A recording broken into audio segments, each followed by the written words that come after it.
a death row inmate convicted of killing 4 people, including his own brother and his sister's fiancé, shared 5 chilling words with prison staff before it took nearly 10 minutes for him to die at his execution.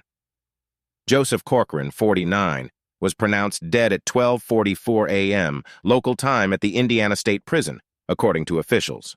Before his execution, the inmate chillingly told prison staff, "Let's get this over with." The State Department of Corrections said when Corcoran was asked if he had any last words, he told prison staff, "Not really." He then shared his last demand for the proceeding to go ahead.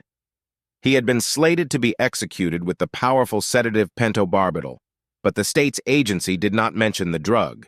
His was the first execution in the state for 15 years and the 24th overall.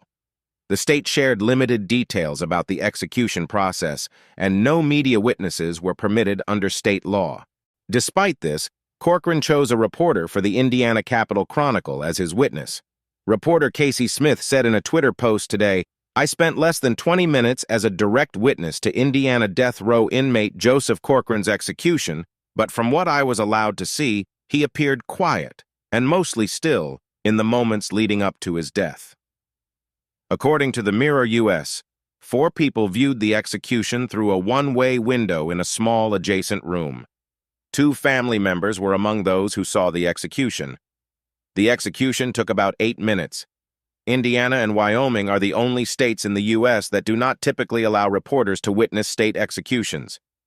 Corcoran was convicted back in July 1997 over the fatal shootings of his brother James, 30, his sister's fiancé Robert Scott Turner, 32, Timothy G. Bricker, 30, and Douglas A. Stillwell, 30.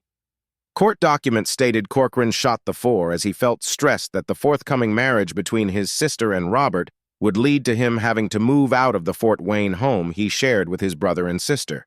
While he was imprisoned, Corcoran reportedly bragged about fatally shooting his parents in 1992 in northern Indiana's Steuben County. He was charged in connection with their deaths, but was later acquitted.